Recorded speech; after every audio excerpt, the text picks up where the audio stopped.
Surviving infidelity. 10 years into the relationship, I found out she was cheating in the beginning. A couple months ago, I, 31 male, found out that my now ex-fiancée, 30 female, cheated on me for most of the first year of our relationship.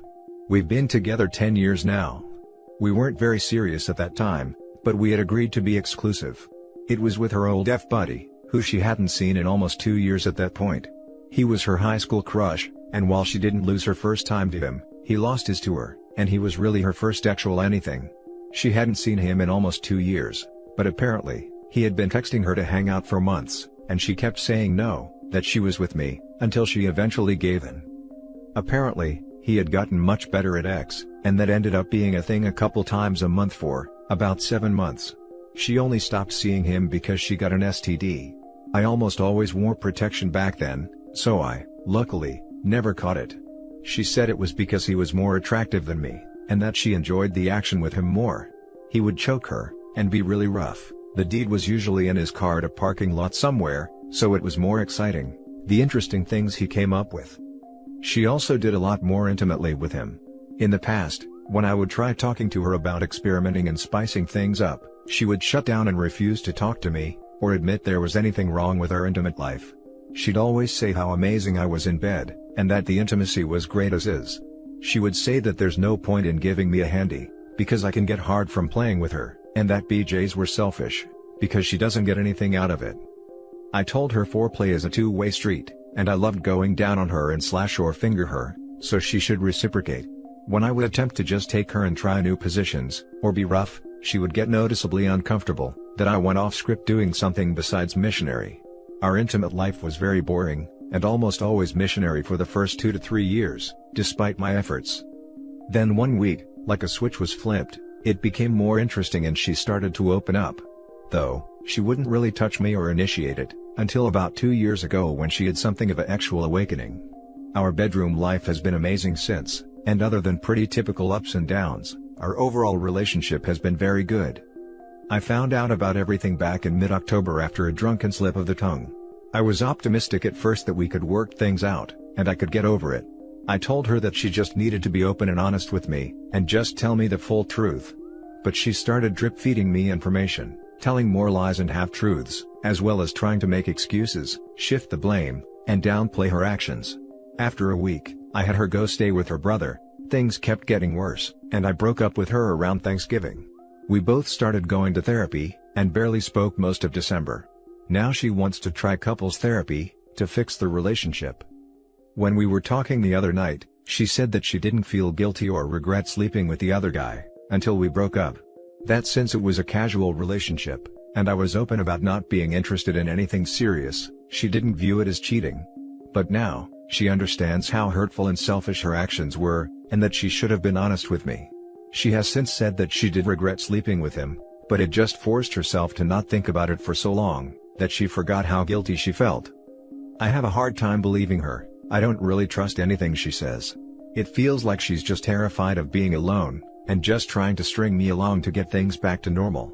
Since we started talking and seeing each other again around New Year's, she's seemed genuine and sincerely regretful.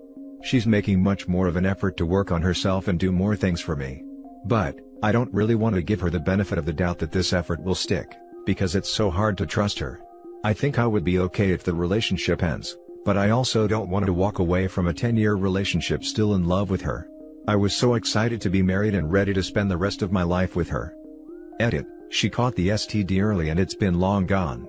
I've been tested a few times over the years just because, and have never had anything. I've been doing individual therapy since we broke up right before Thanksgiving. Now for the top advice. Aw man, what a thing to find out. The cynic in me has to ask, what do you suppose happened 2 years ago when she had the actual awakening? Was it the result of an affair? Was she all stirred up by another man? Have you asked her what happened? She only stopped seeing the other man because she got an STD. My, how romantic for the two of you. And now she sees how it was wrong to sleep with another man and get an STD while dating you for 7 months? That is some serious lack of empathy, lack of kindness, just nasty behavior. She said it was because he was more attractive than me, and that she enjoyed the intercourse with him more. Okay, are you trolling? She actually told you this? 100% not trolling, she actually said that. I was a late bloomer, and I'm definitely a lot more attractive now than I was at 20 or 21. She said that because I was bigger, nothing special, she would get sore, and couldn't enjoy rougher action with me, like with him. The actually awakening 2 years ago was because she ended up enjoying backdoor. We had tried it a few times years before, but she was very meh about. So, I showed her the X subreddit, and had her read some articles. We started really slow with toys and she ended up really enjoying it. We were already pretty active in our intimate life, but that just kicked her into overdrive and we get up to all kinds of stuff now. Jesus, you were going down on her. Get tested for HPV, that stuff causes cancer. That is serious. Kick her the hell out. You know what's going on here. She doesn't regret the affair, she just doesn't want to lose you too. All she learned is she will need to hide it better. You should have zero faith that she will be loyal, and under no circumstances should you marry her. She failed the wife test miserably. If you marry her, you will only find it even harder to separate when she does this again. Cheaters all have common traits. It begins with selfishness and ends with words. When I say it ends with words, I mean that they will say anything they think will manipulate you to satisfy their selfish desires. She has spent 10 years learning about your desires, weaknesses, and triggers, and she will use all of this knowledge to get you exactly to this point. That point being, you doubting your decision to leave her. She will say it was a mistake and she has grown, and you can now trust her because she has changed. There is nothing in your story to suggest she has anything to offer in the form of reconciliation, that is anything more than words of a cheater and liar. Step carefully into this minefield. I actually have said that to her many times since all this started. Now for the next story. Wife of 5 years cheated and now I feel absolutely nothing for her. Nothing. And that scares me. Here are the key details. My 34 wife, 32, Wendy and I met through friends 7 years ago, dated for 2 years and have been married for 5 years, just after I finished law school. I worked my tail off as an associate at my firm, putting in 60 hours a week for the first 2 years of our marriage. That effort paid off and I'm doing well professionally. Wendy was a teacher at a private school, but as soon as we got married, she quit so she could go back to school for her master's in education, and is currently in an educational doctoral program while working part-time. This was a bit of financial strain, since I wanted to pay off my student loans as quickly as possible, but we managed. My wife had an old laptop that she was using when we started dating. I found it in a box in a closet. She said it crashed, and wouldn't work any longer. I plugged it in, tried to turn it on. Nothing. When we met, Wendy took pictures of everything, primarily selfies of her with others. Knowing that she must have had some pictures of us from that time, I yanked the hard drive and looked at it. It seemed okay. The problem must have been somewhere else. Wanting to surprise her with pictures of when we first started dating, I waited until she left to go visit her sister before I plugged it into a SATA cable connector to my PC. There were pictures there. Plenty of pictures. Some were of us on dates, laughing, smiling. They brought back some good memories. But there were also others of her with different people. One person in particular I remembered. His name was Bob, and Wendy had dated him before me. There were lots of pictures of her and Bob. I wanted to grab only our pictures, so I thought the easiest way would be to organize them by date, figuring the latest pictures would be of only us. But when I clicked them by date, a lot of her pictures with Bob were jumbled up with pictures of us. I began to open the pictures one by one and noticed that in a few of our pictures with Bob, where they were cuddling and kissing, she was wearing a necklace/locket that I had given her as a birthday present in the second year we were dating. I had to borrow the money from my brother to buy it. I looked at the dates on the pictures, and a pattern emerged. On the days and weekends when school required my undivided attention, the times when she went to her mother's house, or her sister's house to give me peace and quiet, she was meeting up with Bob behind my back. I was furious. It felt like fire ants were chewing on my brain, my heart, in my guts. I wanted to punch through the walls, but then, something snapped and I went numb. I began to see and think in very cold, analytical terms. I copied all of her pics, all of them, not just those I'd seen, to a flash drive. I packed a bag, grabbed some suits, took the thumb drive, and went to stay with my brother across town. I left her laptop hard drive plugged into my PC with a picture of her kissing Bob on the monitor. The only note I left behind was a sticky note with an arrow on it pointing to the necklace/locket. Wendy tried to call me from her mother's house, if that's where she really was, but I didn't answer. It wasn't until a few hours later, after she presumably got back to our apartment and saw the picture on the monitor, that she blew up my phone with voicemails and texts. I ignored them all. I've already met with another associate who works in the family law department about separation and divorce. We have no children or real property, since a lot of our money went to paying off my loans and for her tuition. My firm circled the wagons around me, so her calls go to voicemails. She's not allowed onto the property, security already turned her away. Wendy tracked me down at my brother's house, but he made it clear to her on the phone that if she tries to come over, he'll set his Dobermans on her. He told me she was screaming, sobbing, and begging on the phone. It didn't make me sad or happy or anything. I felt nothing. My marriage is over. I've accepted that. But it's been 2 days and I still feel nothing. No pain.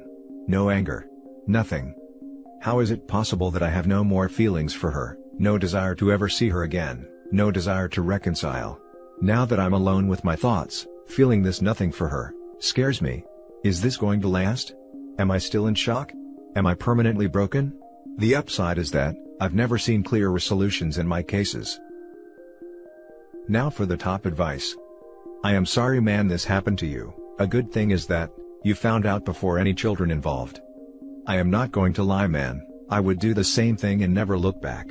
Though I think eventually you will meet with her and her sob story. I was lonely, it was nothing, I realized I love only you, etc. A person capable of hurting you that way, worth not another second of your life. As for feeling nothing, it's the shock of finding out that the person you love never existed. It's a self-defense mechanism that unfortunately will wear off and the pain will come. Shield yourself with loved ones to get through it. Mourn her then like she died, and move on to someone worthy. I was lonely, it was nothing. You know, to me, this is even worse. To cheat on your partner and break their heart over a supposedly meaningless fling would hurt me more than if my significant other fell in love with someone else, because sometimes feelings catch you by surprise, and that euphoria is hard to resist. Disclaimer, cheating is bad no matter what. I'm not excusing it in any way. The opposite of love isn't hate, it's indifference.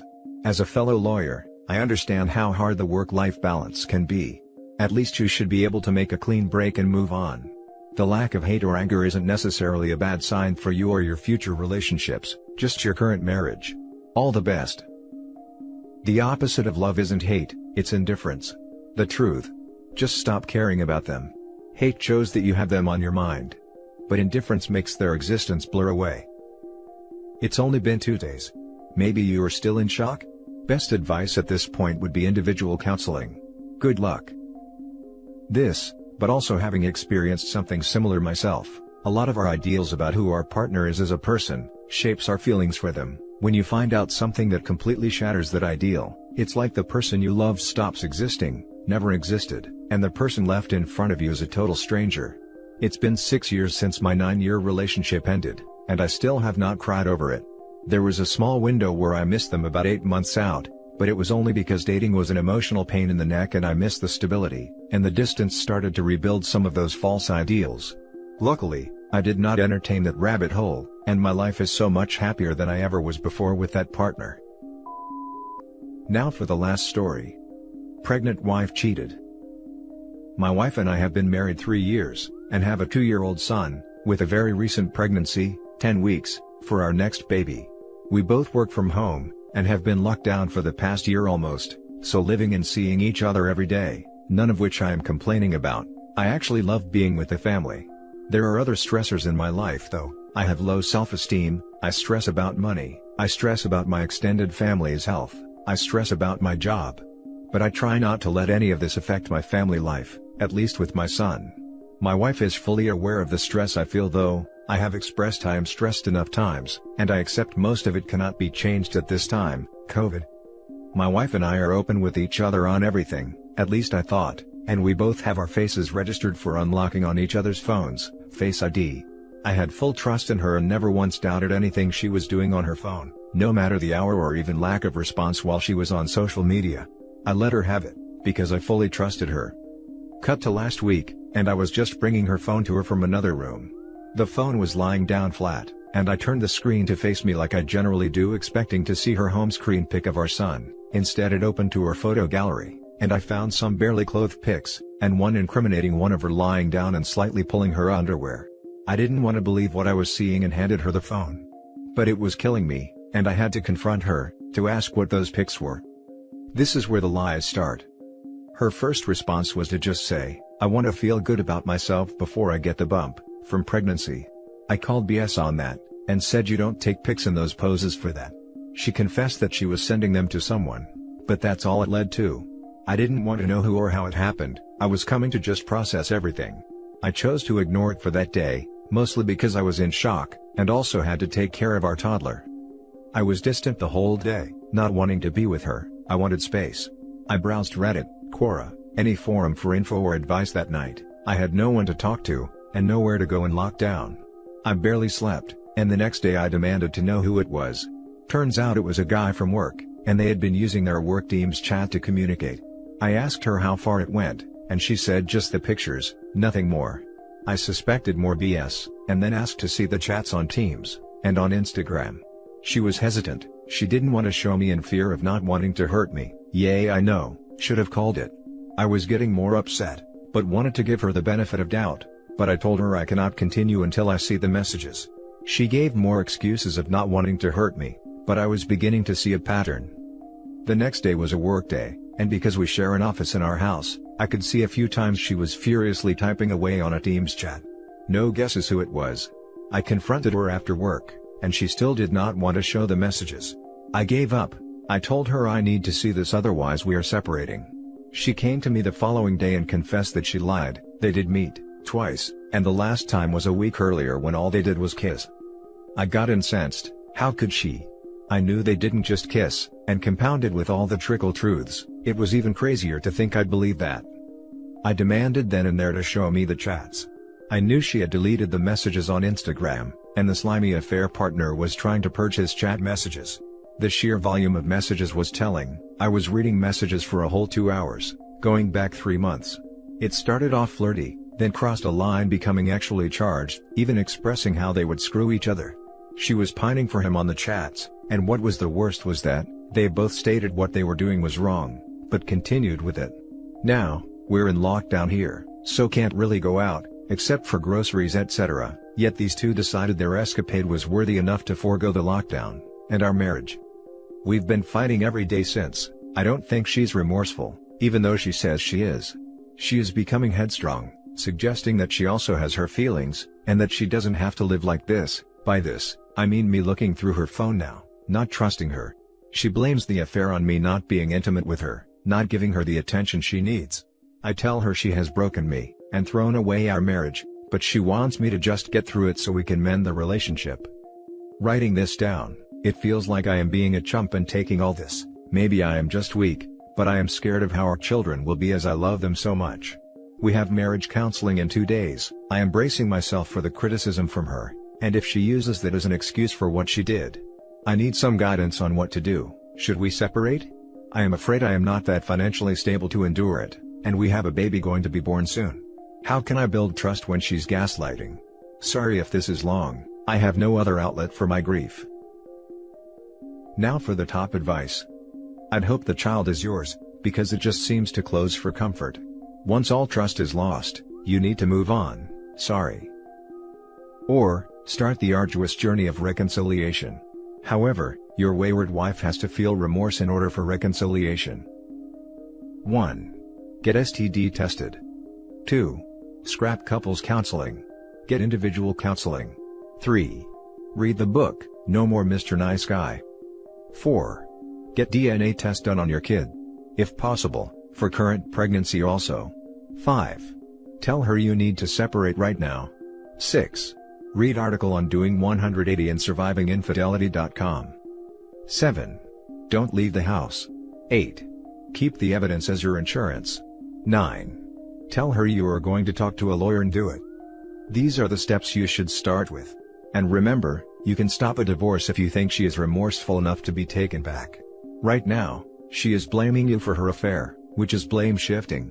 Try to understand, you did nothing to cause her affair, and it was not a mistake.